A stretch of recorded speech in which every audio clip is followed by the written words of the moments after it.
Hello guys, welcome to ఏకమైఎస్ academy Hyderabad. మనం ప్రతిరోజు డిస్కస్ చేస్తాం కదా డైలీ కరెంట్ అఫైర్స్ తెలుగులో. ఇవాళ ఉన్నటువంటి అంశాలు ఏమన్నాయి చూద్దాం. ఇవాళ కూడా మనకి చాలా ఇంపార్టెంట్ అంశాలు ఉన్నాయి. ఇక్కడ నేను ఫ్యాక్ట్స్, కాన్సెప్ట్ నాలెడ్జ్ రెండు క్లబ్ చేసి మీకు ఎక్స్ప్లెయిన్ చేస్తాను. స్టేట్మెంట్ ఆఫ్ క్వశ్చన్స్కి ఇవి చాలా వరకు ఉపయోగపడతాయి. తర్వాత ఇక్కడ మేజర్గా వచ్చేసి మీకు నేషనల్ కావచ్చు, ఇంటర్నేషనల్ లెవెల్, అలానే స్టేట్ పీసెస్ అనమాట. ఏబిపిఎస్సి, టీఎస్పీఎస్సి వాళ్ళకు కూడా ఈవెంట్స్ అనేది మన current affairs, daily current affairs explain చేస్తుంటారు కాబట్టి వీటిని ఫాలో అవుతుండండి. ఇవాళ వచ్చేసి మనకి 13th మేకి సంబంధించిన ఈవెంట్స్ ఏమున్నాయి చూద్దాం. సో ఫస్ట్ వచ్చేసి CH-47F చినూక్ హెలికాప్టర్స్. మామూలుగా ఈ చినూక్ హెలికాప్టర్స్ అనేవి అమెరికా దేశానికి సంబంధించిన అనమాట. అమెరికా దేశానికి సంబంధించినవి. మన ఇండియన్ డిఫెన్స్లో ఏం చేశారంటే మన ఇండియా వాళ్ళు అమెరికా నుంచి రెండు రకాలైనటువంటి హెలికాప్టర్స్ని బై చేశారు. ఒకటి వచ్చేసి వాటిల్లో ఒకటి చినూకు, సో ఇంకోటి వచ్చేసి అపాచీ. చినూక్ ఒకటి, అపాచీ, ఈ రెండు హెలికాప్టర్స్ని బై చేశారు. ఇవి రెండు రకాలుగా ఉంటాయన్నమాట. ఇప్పుడు చినూక్ అనేది ఏంటంటే ఎయిర్ లిఫ్టర్, అంటే మనకి ట్రాన్స్పోర్ట్ కోసం, వాటి కోసం, కార్గో కోసం యూజ్ చేస్తారు మిలిటరీలో. ఈ అపాచీ అనేది కాంబూట్ అనమాట, అంటే టెర్రరిస్ట్ ప్లేయర్స్ని పేల్చేయడానికి. సో ఇటువంటి కాంబూట్ ఏరియాకి యూజ్ చేస్తారు. ఇప్పుడు ఇక్కడ ఈ వచ్చిందంటే CH-47 హెలికాప్టర్, అంటే చినూక్ హెలికాప్టర్ అనమాట. ఇది కార్గో హెలికాప్టర్. దీనికి సంబంధించి ఎందుకు వార్తల్లో ఉందో చూద్దాం. The US State Department recently approved the potential sale of the CH-47 Chinook helicopters and related equipments to Germany. So ఇవి ఎవరికి అమ్మారంటే జర్మనీ దేశానికి అయితే అమ్మారనమాట. అంతకుముందు మన ఇండియా కూడా బై చేసింది. ఎప్పుడంటే మనకి 2017-18 టైంలో ఇండియా కూడా అమెరికా నుంచి అయితే బై చేసింది అనమాట. చినూక్ ఒకటి, తర్వాత అపాచీ. ఇక్కడ మీకు ఇమేజ్ కనిపిస్తుంది, ఇది వచ్చేసి చినూక్ అనమాట. సో ఇది చాలా పెద్దగా ఉంటుంది, రెక్టాంగిల్ షేప్లో ఉంటుంది. మనకి పైన రెండు రెక్కలు కూడా రెండు ఉంటాయి అనమాట. సో ఆ చివర ఈ చివర ఉంటాయి. ఇది ఎయిర్ లిఫ్ట్ అనమాట. ఎక్కువ మంది ఆర్మీ సోల్జర్స్ని తీసుకెళ్ళడానికి వాటికి యూజ్ చేస్తూ ఉంటారు. తర్వాత ఈ చినూక్ హెలికాప్టర్స్తో కింద ఆర్మీ వెహికల్స్ కూడా లిఫ్ట్ చేస్తుంది అనమాట. ఆర్మీ వెహికల్స్, యుద్ధ ట్యాంకులు కూడా ఇది తీసుకెళ్తుంది. అంత వెయిట్ అయితే పడుతుంది అనమాట ఇది. తర్వాత ఇది జర్మనీకి అయితే దానికి సంబంధించిన హెలికాప్టర్స్, రిలేటెడ్ ఎక్విప్మెంట్స్ అనేవి సేల్ చేస్తుంది అనమాట. అందువల్ల యుఎస్ డిపార్ట్మెంట్ అయితే అప్రూవ్ చేసింది. అసలు ఇదేంటో చూద్దాం. It is the US army's primary heavy troop and supply transport aircraft. మామూలుగా చెప్పాను కదా, హెవీ ట్రూప్స్ అనమాట. ఆర్మీ సోల్జర్ ట్రూప్స్ ఉంటారు కదా, ఎక్కువ మంది బృందాన్ని తీసుకెళ్ళడానికి. తర్వాత ట్రాన్స్పోర్ట్, ఏదైనా వెహికల్స్ని, చిన్న అవుట్రీచెస్ గన్స్ ఉంటాయి కదా, అవుట్రీచ్ గన్స్, వాటిని తీసుకెళ్ళడానికి ఈ చినూక్ హెలికాప్టర్స్ అయితే వీళ్ళు ఉపయోగించుకుంటారు. తర్వాత it is an advanced multi mission helicopters. So ఇది మల్టీ మిషన్ కదా, సో ఇది సోల్జర్స్ని తీసుకెళ్తుంది, వెహికల్స్ని తీసుకెళ్తుంది, ఏదైనా ఆర్మ్స్ అండ్ అమ్యునిషన్, సో ఆయుధ సామాగ్రిని తీసుకెళ్లాలని కూడా దీన్ని అయితే యూజ్ చేస్తారు అనమాట. మల్టీ మిషన్ హెలికాప్టర్గా దీన్ని అయితే యూజ్ చేస్తారు. తర్వాత it is manufactured by the American aerospace and defence firm Boeing. So మీకు బోయింగ్ తెలుసు కదా, బోయింగ్ అనేది ఏ దేశానికి సంబంధించిందంటే బోయింగ్ వచ్చేసి యుఎస్కి సంబంధించింది. సో బోయింగ్ వచ్చేసి అమెరికా దేశానికి సంబంధించింది. ఎయిర్ బస్ మాత్రం European country. So air bus అనేది యూరోపియన్ కంట్రీ, బోయింగ్ మాత్రం అమెరికాకి సంబంధించి అనమాట. ఈ బోయింగ్ కంపెనీ అనేది వీటిని తయారు చేస్తుంది యుఎస్కి సంబంధించిన ఆర్మీ, ఫర్ ది ఆర్మీ అనేది ఇంటర్నేషనల్ డిఫెన్స్ ఫోర్సెస్. సో రీసెంట్గా బోయింగ్కి మన ఇండియా టాటా వాళ్ళు ఎయిర్ ఇండియాని కొన్న తర్వాత బోయింగ్ వచ్చేసి ఆల్మోస్ట్ చాలా ప్లేన్స్ ఆర్డర్ ఇచ్చారనమాట. దానివల్ల అమెరికాలో 45 మిలియన్ జాబ్స్ అని క్రియేట్ అవుతున్నాయి అనమాట. మనం ఇచ్చిన ఆర్డర్ వల్ల, ఇండియా టాటా వాళ్ళు ఇచ్చిన ఆర్డర్ వల్ల అమెరికాలో అంత పెద్ద ఎంప్లాయ్మెంట్ అనేది క్రియేట్ అవుతుందని చెప్పేసి ఇంతకుముందు కూడా చెప్పాడు అన్నమాట న్యూస్లో. సో కాబట్టి ఈ బోయింగ్ అనేది దేనికి సంబంధించిందంటే అమెరికాకి సంబంధించింది. మనకి సివిలియన్ ఎయిర్ క్రాఫ్ట్స్ కావచ్చు, మిలిటరీ ఎయిర్ క్రాఫ్ట్స్, ఇవన్నీ కూడా తయారు చేస్తూ ఉంటుంది. కాబట్టి ఇది గుర్తుపెట్టుకోండి. సో అపాచీ అనేది కాంబూట్ హెలికాప్టర్. సో అపాచీ అనేది కాంబూట్ హెలికాప్టరు, ఇది అనేది కార్గో అనమాట, ట్రాన్స్పోర్ట్ హెలికాప్టర్. ఇవైతే గుర్తుపెట్టుకోండి. నెక్స్ట్ రఫేల్ జెట్ అనేది ఫ్రాన్స్ నుంచి ఇండియా అనేది బై చేసింది. ఇట్లాంటివి డిఫెన్స్ పరంగా ఇంపార్టెంట్. నెక్స్ట్ ఈవెంట్ వచ్చేసి సైక్లోన్ మోచా అని చెప్పేసి వార్తలో ఉంది. ఈ సైక్లోన్ మోచా అనేది ఎక్కడొచ్చింది, దీనికి ఎవరు నేమ్ పెట్టారు, తుఫాన్కి వచ్చేసి ఒక్కో దేశం అనేది పేరు పెడుతుంటుందా, ఇప్పుడు ఎవరు పేరు పెట్టారు అనేది చూద్దాం. So Indian meteorological department, so మన భారత వాతావరణ సంస్థ ఉంది కదా, recently issued a bulletin forecasting the cyclone Mocha is expected to intensify into the severe storm. ఈ సైక్లోన్ మోచా అనేది త్వరలోనే అతిపెద్ద తుఫాన్గా మారే అవకాశం ఉందని చెప్పేసి ఇండియన్ మెటలాజికల్ డిపార్ట్మెంట్ వాళ్ళైతే IMD వాళ్ళు ఇష్యూ చేశారన్నమాట. అందరికి కూడా అలర్ట్ చేశారు. So it is a tropical cyclone formed over a southern bay of Bengal. So ఇది మనకి బే ఆఫ్ బెంగాల్ ఉంది కదా, బంగాళాఖాతం.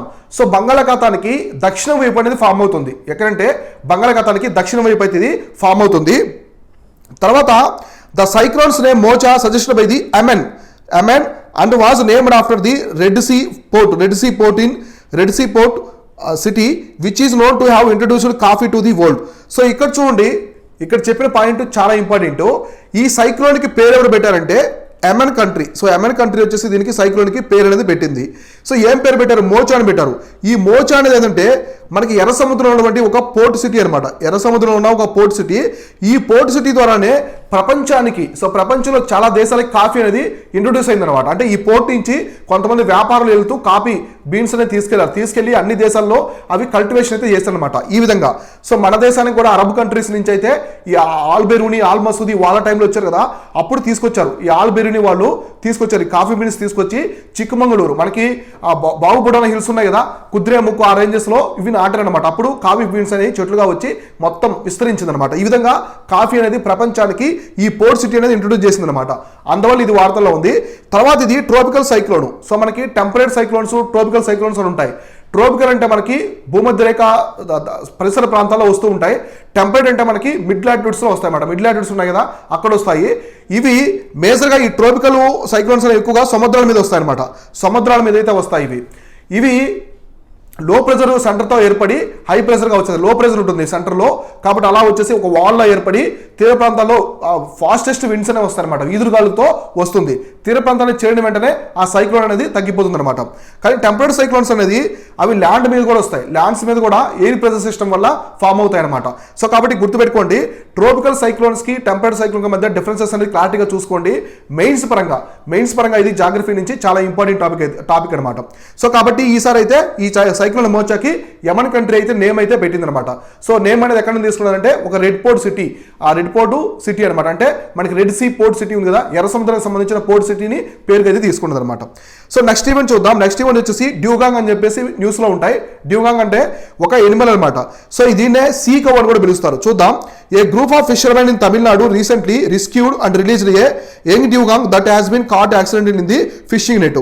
సో తమిళనాడు ప్రాంతంలో ఎక్కువగా ఉంటాయన్నమాట. వీటి యొక్క పాపులేషన్ గల్ఫ్ ఆఫ్ మన్నార్ ఉంది కదా, సో గల్ఫ్ ఆఫ్ మన్నార్ యొక్క బయోస్ఫియర్ రిజర్వ్ ఉంది. అది తమిళనాడు దగ్గర ఉంటుంది, హిందూ మహాసముద్రంలో ఉంటుంది. ఇక్కడ ఈ బయోస్ఫియర్ రిజర్వ్ ఎక్కువగా ఈ డ్యూగాంగ్ అనేవి ఎక్కువ ఉంటాయి అన్నమాట ఇవి. సో వీటిని సీ కవ్ అని కూడా పిలుస్తారు. సో ఇది రీసెంట్గా వార్తల్లోకి, అసలు ఇది వార్తల్లోకి ఎందుకు వచ్చిందంటే, రీసెంట్గా తమిళనాడు స్టేట్కి సంబంధించిన కొంతమంది మత్స్యకారులు సముద్రంలో వేటకెళ్తారు కదా, వేటకెళ్ళినప్పుడు వాళ్ళు వల వేస్తారనమాట. వల వేసినప్పుడు ఈ డ్యూగాంగ్ చిన్నది అనమాట, చిన్నది పిల్ల, సో అది వచ్చేసి ఆ నెట్లో ఇరుక్కుపోయింది అనమాట.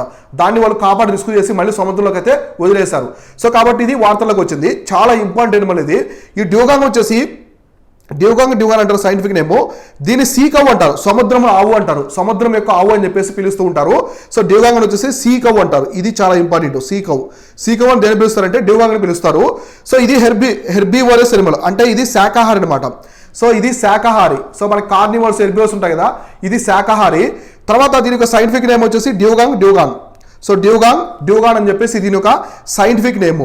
దీని గురించి ఇంతకుముందు యూపీఎస్సీ ఎగ్జామ్లో కూడా ప్రీవియస్ ఇయర్ ఎగ్జామినేషన్లో అడిగారు. కాబట్టి ఎన్విరాన్మెంట్ ఎకాలజీ పరంగా, ఎన్వైరన్మెంట్ పరంగా ఇటువంటివి అనమాట ఎనిమల్స్, ఇంపార్టెంట్ ఎనిమల్స్, స్పీసీస్ ఏమైనా ఉంటాయి కదా, కరెంట్ ఈవెంట్స్లో ఉంటే ఖచ్చితంగా అడుగుతారు. కాబట్టి వీటి గురించి అయితే మీరు ఖచ్చితంగా అబ్జర్వ్ చేస్తుండాలి. తర్వాత దీనికి సంబంధించిన మరికొంత ఇన్ఫర్మేషన్ చూద్దాం. So they have broad but fragmented range in the inhabiting the warm coastal waters in the India and Pacific Ocean. ఇక్కడ చూడండి, ఇది ఇండియన్ ఓషనే కాకుండా, హిందూ మహాసముద్రంలో కాకుండా పసిఫిక్ మహాసముద్రంలో కూడా ఉంటాయి అనమాట. ఇవి హిందూ మహాసముద్రం కాకుండా పసిఫిక్ మహాసముద్రంలో కూడా ఉంటాయి. తర్వాత the largest population of the sea cow is found in the northern waters of the Australia. So మనకి ఆస్ట్రేలియా ఉంది కదా, సో మనకి ఎగ్జాక్ట్లీ ఆస్ట్రేలియాలో నార్థర్న్ వాటర్స్ అనమాట. ఇక్కడ వాటర్స్ హిందూ మహాసముద్రం కదా, ఈ రీజియన్లో ఎక్కువగా ఉంటాయి. ఈ డ్యూగాంగ్ అనేది ఎక్కువగా ఉంటాయి. మనకి హిందూ మహాసముద్రంలో కూడా ఉంటాయి. ఎస్పెషల్లీ మనకి తమిళనాడు దగ్గర ఉండే హిందూ మహాసముద్రంలో ఎక్కువగా ఇవి కనిపిస్తూ ఉంటాయి, శ్రీలంక పరిసర ప్రాంతాల్లో. So the second largest population found in the Arabian Gulf. So ఇవి ఇక్కడే కాకుండా అరేబియన్ గల్ఫ్ దగ్గర కూడా ఉంటాయి. సో అరేబియన్ ఉంది కదా, ఎగ్జాక్ట్లీ మనకి ఆఫ్రికా, మన ఇండియాకి సంబంధించిన మధ్యలో ఉంది కదా, అరేబియన్ గల్ఫ్ ఉంది కదా. సో అరేబియన్ గల్ఫ్లో కూడా ఎక్కువగా కనిపిస్తుంటాయి. ఇరాను, పాకిస్తాను దగ్గర ఉన్నటువంటి ప్రాంతాలు అరేబియన్ సీలో కూడా ఇవి కనిపిస్తూ ఉంటాయి. సో ఇవి ఎక్కువగా ఎక్కడ ఉంటాయి, వామ్ వాటర్స్ అనమాట. ఇక్కడ ఇది ఇంపార్టెంట్, వామ్ వాటర్స్. సో కోల్డ్ వాటర్స్ కాదు, సముద్రంలోని వామ్ కోస్టల్ ఏరియాస్లో, తీర ప్రాంతాల్లో ఉండే వేడి వాటర్ ఉంటాయి కదా సముద్రంలో, అక్కడైతే ఉంటాయన్నమాట. మనకి కోల్డ్ వాటర్ ఎక్కడ ఉంటాయి, గ్రీన్లాండ్, అంటార్టిక్, ఆర్టిక్ ప్రాంతాల్లో కోల్డ్ వాటర్ ఉంటాయి. సో అట్లాంటిక్ మహాసముద్రం కూడా కోల్డ్ వాటర్ ఉంటుంది ఎక్కువగా. ఇక్కడ మనకి ఈక్వటోరియల్ ప్రాంతంలో, భూమధ్యరేఖ ప్రాంతంలో అయితే ఖచ్చితంగా వామ్ వాటర్స్ అనేవి ఎక్కువ ఉంటాయి కాబట్టి ఈ ప్రాంతంలో ఉంటాయి. తర్వాత dugong are not consider as the migratory but known to the travel great distance with the range in the order to find the food. మామూలుగా ఇవి మైగ్రేటరీ స్పీసీస్ ఏం కాదు. ఇప్పుడు మనకి గల్ఫ్ ఆఫ్ మన్నార్లో ఉన్నాయి, తమిళనాడు ప్రాంతంలో ఉన్నాయి. అక్కడి నుంచి వేరే ప్రాంతానికి ఇవి మైగ్రేట్ అయితే కావన్నమాట. కాకపోతే చాలా దూరం అయితే వెళ్తాయి. ఎందుకు వెళ్తాయి అంటే ఫుడ్ కోసం వెళ్తాయి. ఆహారం కోసం చాలా దూరం అయితే వెళ్తాయి, మళ్ళీ వాటి యొక్క ప్రాంతానికి తిరిగి వస్తాయి, అంతే తప్ప ఇవి మైగ్రేటరీ స్పీసీస్ అయితే కాదనమాట. అంటే ఒక ప్రాంతం నుంచి ఇంకో ప్రాంతానికి కంప్లీట్గా షిఫ్ట్ అయితే అవ్వవు. సో ఫుడ్ కోసం వెళ్ళి మళ్ళీ వాటికి వస్తాయి అనమాట, వాటి ప్రాంతానికి అయితే వస్తాయి. So they are long lived animals. ఇవి చాలా కాలం బతుకుతాయి. వీటి యొక్క లైఫ్ స్పాన్ ఆల్మోస్ట్ యావరేజ్గా 73 years వరకు ఉంటుంది.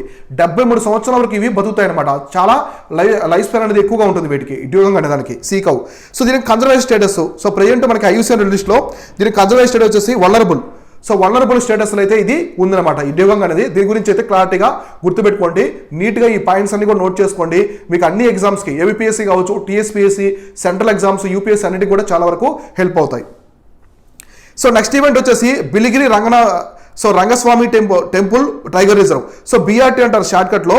So Biligiri Rangaswamy temple tiger reserve అని చెప్పేసి ఇది చాలా ఫేమస్. సో రీసెంట్గా మనకి ఇంతకుముందు మనం డిస్కస్ చేసుకున్నాం కదా, ఎక్కడ మనకి దండేలి ఆన్షి టైగర్ రిజర్వ్ ఉంది కదా, దాని గురించి డిస్కస్ చేసుకున్నాం కదా. ఎగ్జాక్ట్లీ ఇప్పుడు దానిలాగే ఇక్కడ కూడా చీఫ్ వార్డెన్కి నోటీస్ అయితే ఇచ్చింది అనమాట NTCA. ఎందుకంటే ఇక్కడ ఒక ఇల్లీగల్ రిసార్ట్స్ని నడుపుతున్నారు. సో ఇల్లీగల్ రిసార్ట్స్ నడపడం వల్ల ఎకో సెన్సిటివ్ జోన్, అది చాలా ఇంపార్టెంట్ ప్లేస్, ఏది ఎనిమల్స్ కావచ్చు, స్పీస్ అన్నిటికి కూడా. కాబట్టి అటువంటి ప్రాంతంలో వీళ్ళు ఇల్లీగల్ రిసార్ట్ నడపడం వల్ల పొల్యూషన్ క్రియేట్ అయ్యే ఛాన్స్ ఉంది, తర్వాత పర్యావరణానికి హాని జరిగే అవకాశం కూడా ఉందన్నమాట. అక్కడ ఎటువంటి అలో లేదు, ఇల్లీగల్ రిసార్ట్స్ కావచ్చు, స్టేజ్ చేయడానికి ఇట్లాంటివి. కాబట్టి ప్లాస్టిక్ ఇటువంటి వల్ల హాని జరగవచ్చు అనమాట. సో దానివల్ల వచ్చేసి ఈ Biligiri Ranganathaswamy temple tiger reserve సంబంధించి ఆ ఎన్క్లోజ్ ఏరియాస్లో ఇమ్మీడియట్ గా కర్ణాటకకి సంబంధించిన చీఫ్ వైల్డ్ వార్డెన్కి NTCA national tiger conservation authority అయితే నోటీస్ అనేది జారీ చేసింది అనమాట. సో ఎందుకు అక్కడ ఇల్లీగల్ రిసర్చ్ నడుపుతున్నారో ఇమ్మీడియట్ గా మాకు షోకాజ్ నోటీస్ లాగా ఇచ్చింది. తర్వాత ఇది ఎక్కడుందంటే located in the Chamarajanagar district of the Karnataka state. So ఇది కర్ణాటక రాష్ట్రంలోని చామరాజనగర్ డిస్ట్రిక్ట్లో ఉంటుంది.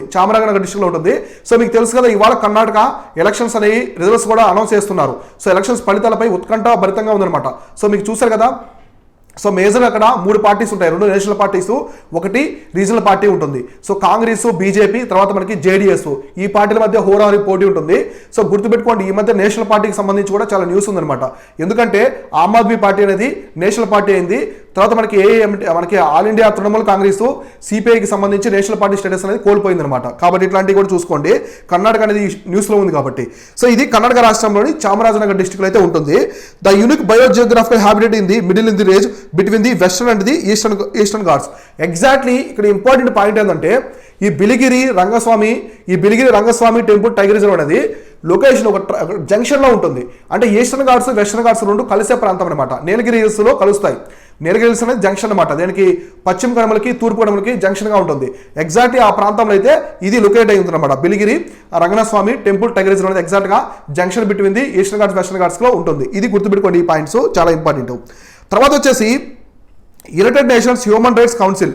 సో UNHRC అని చెప్పేసి వార్తల్లో ఉంది, ఇదేంటో చూద్దాం. So UNHRC recently adopted a resolution that aims to further scrutinize the human rights violations taken in the Sudan. So సూడాన్లో ఒక యుద్ధ వాతావరణం జరుగుతుంది. సో అంటే మనకి పారామిలిటరీ ఫోర్సెస్కి, ఆర్మీకి మధ్య యుద్ధం జరుగుతుంది కదా. సో దానివల్ల హ్యూమన్ రైట్స్ వైలేషన్స్, సో మానవ హక్కులకి ఉల్లంఘన జరుగుతుందని చెప్పేసి ఇమీడియట్గా UNHRC అయితే అలర్ట్ అయితే అయిందనమాట. సో తర్వాత అసలు ఏంటి UNHRC అంటే ఏంటో చూద్దాం. ఇదంతా వార్తలు ఉంది కాబట్టి డిస్కస్ చేసుకున్నాం. So it is an inter governmental body with in the international system, so which is responsible for strengthening for the promotion and production of human rights in the world. So ప్రపంచంలో ఎక్కడైనా human రైట్స్కి, so మానవ హక్కులకి ఉల్లంఘన జరిగితే ఇది ఇమీడియట్గా చర్యలు తీసుకుంటుంది అనమాట. ఏ కంట్రీ అయినా సరే, ఏ కంట్రీ జరిగినా, మనకి రోహింగ్యా ఇష్యూ జరిగింది. సో ఇక్కడ మయన్మార్లో రోహింగ్యాస్ మీద ఓచకోత కోసారు రోహింగ్యాస్ని.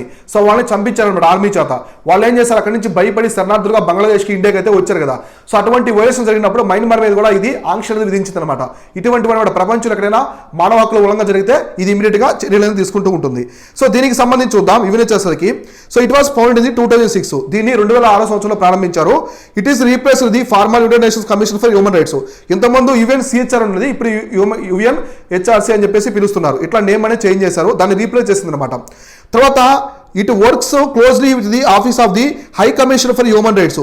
మనకి OHCHR ఇంకోటి ఉంటుంది, ఇంకొక ఆర్గనైజేషన్ ఉంటుంది, అదేంటంటే high commissioner for human rights అని ఉంటుంది. దాంతో ఇది కలిసి వర్క్ చేస్తూ ఉంటుంది. So it investigates the allegations of the breaches of human rights in the UN member states. So ఐక్యరాజ్య సమితికి సంబంధించిన మెంబర్ స్టేట్స్ ఉన్నాయి కదా, అక్కడ ఏదైనా మానవ హక్కులకు ఉల్లంఘన జరిగినప్పుడు ఇది ఇమీడియట్గా ఇన్వెస్టిగేషన్ అయితే చేస్తుంది అనమాట. ఇక్కడ it addresses the important human rights issues such as the freedom of expression, women rights, LGBT rights and rights of the racial and ethnic minorities. ఇక్కడ చూడండి దేని మీద మేజర్గా ఫోకస్ చేస్తుందంటే ఫ్రీడమ్ ఆఫ్ ఎక్స్ప్రెషన్, సో మీ యొక్క ఫ్రీడమ్ ఆఫ్ ఎక్స్ప్రెషన్ కావచ్చు, women rights, మనకు మహిళలకు సంబంధించిన హక్కులు కావచ్చు, తర్వాత ఎల్జీబీటీ కమ్యూనిటీకి సంబంధించింది కావచ్చు, తర్వాత rights of the racial and ethnic మైనారిటీకి సంబంధించి కూడా ఇది చూస్తూ ఉంటుంది అన్నమాట. వాటికి సంబంధించి ఇన్వెస్టిగేషన్ అయితే చేస్తుంది. సో ఇందులో మొత్తం వచ్చేసి 47 కంట్రీస్ ఉంటాయి, 47 మెంబర్ కంట్రీస్ ఉంటాయి. So which are elected by the UN general assembly through the direct and secret ballot. So direct and secret ballot ద్వారా ఈ UN general assembly, so UN GA ఉంది కదా, సో యుఎన్ జిఏ మనకి ఎక్కువగా ఆర్గనైజేషన్స్కి UNGA united nations general assembly అనేది observer status అనేది ఇస్తూ ఉంటుంది కదా. సో ఇది దీనికి 47 మెంబర్ కంట్రీస్ ఎలెక్ట్ అవుతాయి, వాళ్ళని డైరెక్ట్ అండ్ సీక్రెట్ బ్యాలెట్ ద్వారా అయితే ఎన్నుకుంటారు అనమాట. ఇది దీనికి సంబంధించిన complete information. So next event వచ్చేసి Indian ocean conference. So Indian ocean conference అనేది వార్తల్లో ఉంది. ఇది ఎందుకు వార్తల్లో ఉందో చూద్దాం. So Bangladesh will host the 66th Indian ocean conference scheduled to be between the May 12 to 13 in the Dhaka. So ఇది ఎక్కడ జరుగుతుందంటే ఢాకాలో జరుగుతుంది. సో బంగ్లాదేశ్లో ఢాకాలో జరుగుతుంది. ఈసారి అయితే బంగ్లాదేశం అనేది ఆతిథ్యం ఇస్తుంది అనమాట ఈ కాన్ఫరెన్స్కి. ఏంటంటే ఇండియన్ ఓషన్ కాన్ఫరెన్స్ అంటే హిందూ మహాసముద్రం సంబంధించిన కాన్ఫరెన్స్. ఇది ఎప్పుడు జరుగుతుంది? May 12 నుంచి 13 మధ్యలో అయితే జరుగుతుంది. So it will discuss the aspects of strengthening cooperation between the countries of the Indian ocean reason. అంటే హిందూ మహాసముద్రానికి సంబంధించిన ప్రాంతాలు దేశాలు ఉంటాయి కదా, వీటంటి మధ్య పీస్ అండ్ స్టెబిలిటీ ఉండాలి. అన్ని సెక్టార్స్ వైపు డెవలపింగ్ వైపు అంటే అభివృద్ధి వైపు మనం వెళ్ళాలనే ఉద్దేశంతో ఒక కోఆపరేషన్, రీజనల్ కోఆపరేషన్ అయితే ఈ కాన్ఫరెన్స్ అనేది జరుగుతుంది.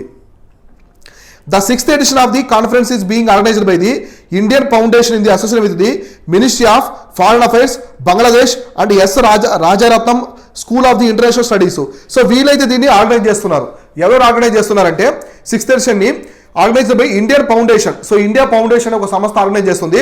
ఇది దేంతో అసోసియేట్ అయింది? ఇంకా కొంతమందితో స్టేక్ హోల్డర్స్తో అసోసియేట్ అయింది. దేంతో అంటే మినిస్టర్ ఆఫ్ ఫారెన్ అఫైర్స్, ఇండియాకి సంబంధించిన మినిస్టర్ ఆఫ్ ఫారెన్ అఫైర్స్, తర్వాత బంగ్లాదేశ్ గవర్నమెంట్, తర్వాత వచ్చేసి S Rajaratnam school of the international studies. వీళ్ళైతే అందరూ కలిసి దీన్ని అయితే ఆర్గనైజ్ చేస్తున్నారు.